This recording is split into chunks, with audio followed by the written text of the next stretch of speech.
Salut tout le monde, c'est Val. Avant de commencer la vidéo, n'oubliez pas de vous abonner, de liker et d'activer la cloche des notifications.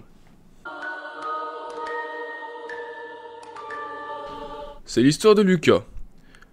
À l'heure où il raconte son histoire, il est 1h du matin, car Lucas souffre d'insomnie, tout comme sa copine. C'est pour ça qu'il parle par message. Un peu plus tard, il a envie d'aller aux toilettes. Du coup, il ouvre sa porte, emprunte le couloir et va direction ses toilettes. Mais il entend quelque chose de bizarre, comme si quelqu'un réouvrait sa porte et passa.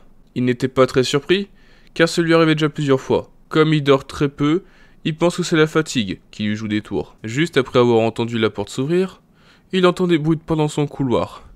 Il commence à avoir un peu plus peur. Il se dit toujours que c'est son imagination. Après avoir fini d'aller aux toilettes, il retourne dans sa chambre.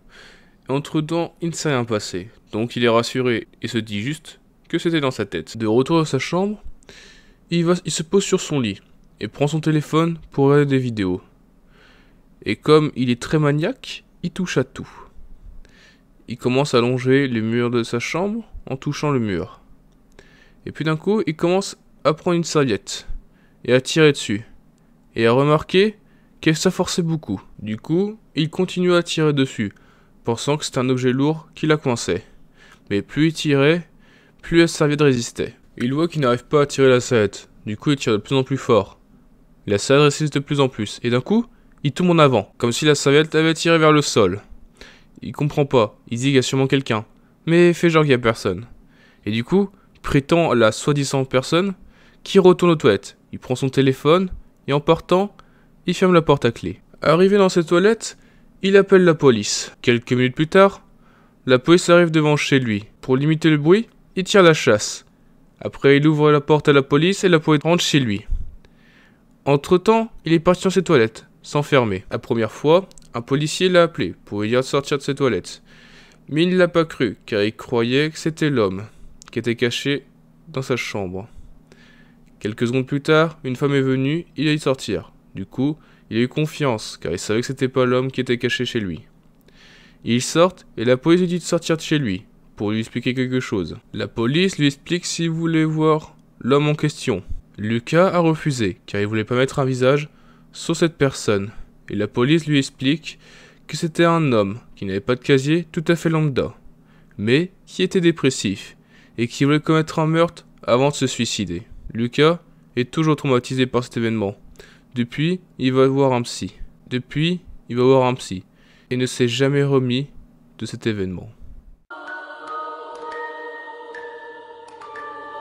C'est l'histoire de Sophie. Sophie avait entre 7 et 8 ans quand cette histoire s'est passée. Cette année-là, elle ne pouvait pas partir en vacances. Du coup, elle a décidé de faire son propre camping, dans son jardin. Avec elle, il y avait sa sœur, et l'amie de sa sœur. Du coup, ils étaient à 3 dans la tente. Les 3 filles ont passé l'après-midi à monter la tente. La nuit arriva. Sophie fut la première à rentrer dans la tente. Puis a suivi sa sœur et l'amie de sa sœur. La tente était séparée en deux. Le coin de Sophie et le coin des 2 autres jeunes filles. Pendant plus d'une heure, Sophie était dans sa couchette, en train de lire un livre. Puis d'un coup, elle commence à entendre des bruits bizarres venant de dehors. Au début, Sophie pensait que c'était sa sœur qui était partie dehors. Mais les bruits ont duré plusieurs minutes, et personne ne voulait entrer dans la tente. Du coup, elle ne s'est pas inquiétée, et elle s'est sûrement dit que c'était son imagination. Ils entendent plein de bruit autour de la tente. Du coup, ils commencent à avoir peur, à crier. Un peu plus tard, leur mère arrive dans la tente. Il leur explique de se taire, car ils font trop de bruit, ils n'arrivent pas à dormir. Les filles expliquent ce qui se passe à la mère, mais la mère dit juste qu'ils paniquent pour rien. Du coup, la mère part se coucher, et les filles restent dans leur tente.